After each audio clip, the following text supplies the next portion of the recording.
The ultimate act of magic is create something out of nothing. The scary magic tricks are who ones that generates the highest entertainment value, but sometimes many of it's believed to be real rather than just an illusion. The thing about magic is that science we don't understand yet.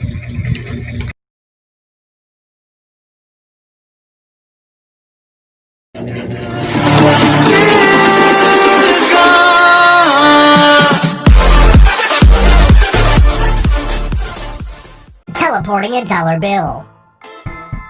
From showcasing his skills on America's Got Talent to becoming one of the most successful YouTubers, Collins Key surely knows how to play the game of magic.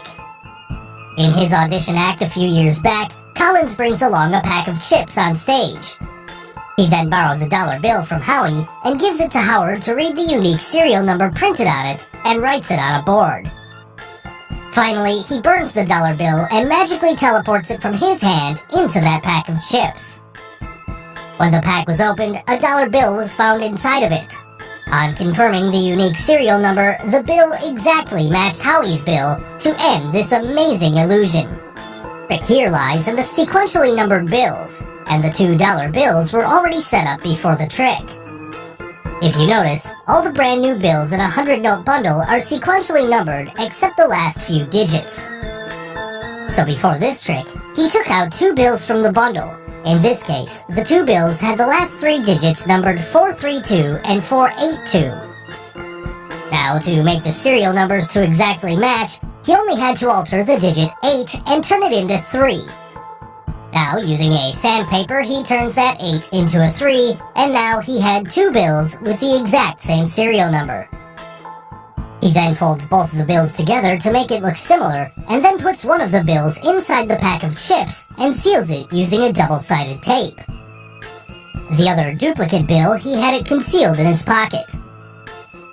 Now, all this he had prepared before the trick started. So the way it was done during the trick was, he borrows a bill from Howie, then, using a quick sleight of hand, switches it with the bill he had prepared before the trick. If you notice, this was the reason he made the serial number to be read after he made the switch, and then he had all the control. Thereafter, the camera shows the bill's serial number, and then he proceeds by burning off the dollar bill. But now you know it. That snack bag already had a duplicate bill with the same serial number printed on it, which he finally reveals to end this amazing act. 5. The spongeball trick. Julio Marino, the sleight-of-hand magician, is a master of spongeball magic. In one of the episodes of the Penn and Teller show, he performed quite a few tricks using the sponge balls. To start off his act, he first magically appears sponge balls out of nowhere. Thereafter, he picks up the sponge balls in his fist and then disappears them one by one from his fist and makes those balls to magically appear from inside the bowl. He then hands over 2 balls to the presenter and converts them into 3. Finally, he keeps on converting the sponge balls into multiple balls out of nowhere. And rightly so, the judges called him by the name Shin Lim of Sponge Balls. To execute this act, it requires a lot of patience, and the key skills are palming the ball, using your fingers, misdirection, and sleight of hand. Also, before the act started, he already set up his pockets and sleeves with sponges. The pockets were so loose that it's easier for him to reach into them. He also hid a sponge underneath the bowl and in his hand. Now, for the first part, to make the first 2 sponges appear inside the bowl, he had already grabbed them from the hidden place and concealed it behind the closed fist, and then only pretends to make the ball appear from the bowl. For the third sponge ball, here, he has that ball hidden in his left hand. Now, during this moment, he grabs the sponge with his right hand, and then only had to pretend to magically make it appear. Further into the trick, he magically transfers the balls from his hand into the bowl and brings them back. How is it possible? Well, when he puts the balls into his left hand, few balls stay in his right hand, which he then appears out of the bowl. For instance, to make the third ball disappear, at this moment, he actually drops the ball from his left hand and down on the table, and pretends to put the ball from his right hand onto the table as it stays in his hand. He then used the ball from his right hand to be the third ball. In the final part, he calls the presenter, hands him 2 balls, and converts it into 3. Well, for this trick, he actually puts 3 balls into her hand from the start and made it look like 2. One was hidden in his palm, while he gathered 2 balls from the table. Further, to multiply the balls in her hand, he always loaded at least 1 ball in his hand in a clever way by reaching into the pocket, thereby always keeping the count of balls on the table to 3. And this is how he fooled the judges. Trick: the bow and arrow trick. The first scary trick in our list is by none other than Aaron Crow, a very popular magician known for his dangerous acts. And here's what he did on America's Got Talent and many other shows which scared everyone around. By pointing laser light onto the judges panel, Aaron first calls upon 2 judges on stage to be his volunteers for the trick. He then asks Heidi, one of the judges, to take out her ring and be ready for his next move. Thereafter, he takes out an apple and using a knife, pierces it through its center. He puts Heidi's ring inside that apple and then closes it. Once the ring is secured, Aaron instructs the guest judge to stand behind Heidi. He also hands him a black wooden tray with a nail inserted on it. Now, as the guest judge stands behind Heidi, he holds a wooden tray on her head that is supporting the apple and the ring. Aaron then walks around the stage, reveals the target object, and takes out an arrow. He then points the bow and arrow with a laser light through the crowd, which invokes a lot of fear. Aaron then begins to spin in circles and, all of a sudden, he shoots the arrow, and what do we see? The apple is instantly cut in half. Not only did Aaron shoot the apple, the arrow even picked up a ring inside the apple on the way, and landed on the target board. So, how did he do it? Well, to begin with, you should never try this sort of stuff at home or anywhere else. Now, coming to the secret, it's pretty obvious that no arrow was shot, and all you saw in the act was just an illusion. Also, why would the producers of the show put someone's lives at risk?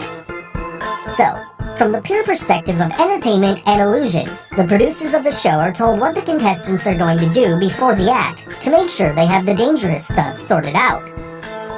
Also, if you see carefully, it was not a continuous shot when the arrow was fired. It was like one frame the bow releases, one frame the apple is cut in half, and in one frame the arrow hits the target.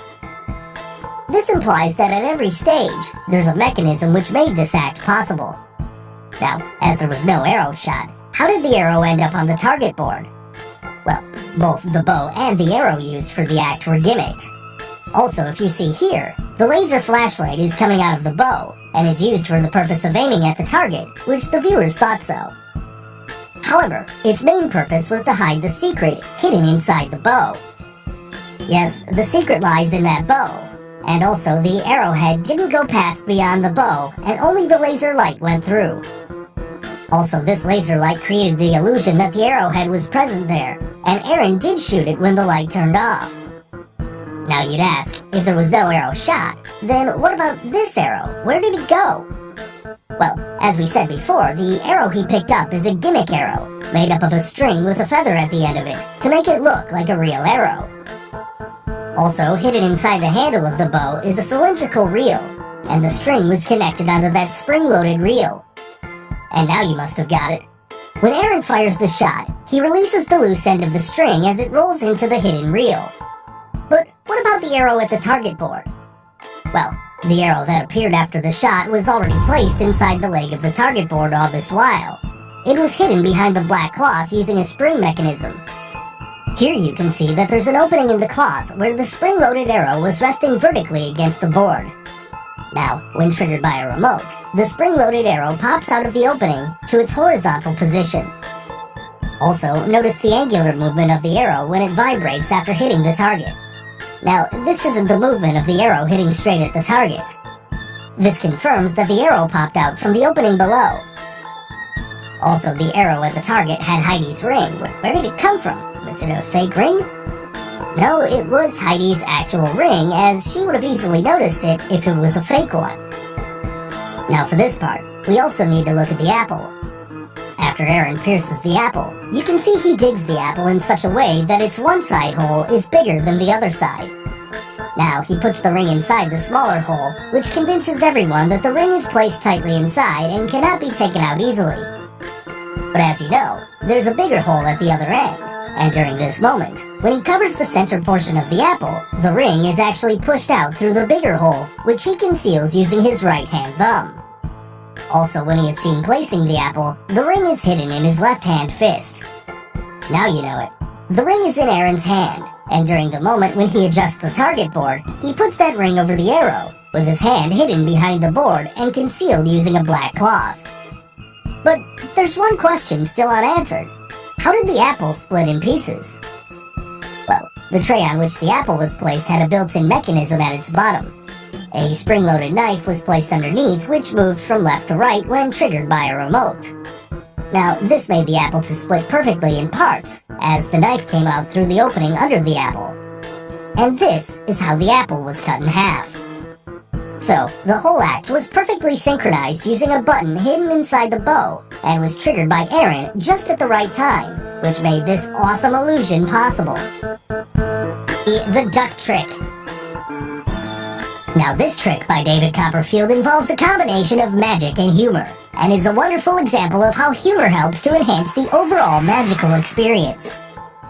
In this trick, Copperfield calls upon a spectator on stage, hands over the duck to his assistants, and then brings a bucket. Confirming that the bucket is an empty one, he gives that bucket to that spectator to hold. Meanwhile, he takes back the duck from the assistant and puts it inside a box.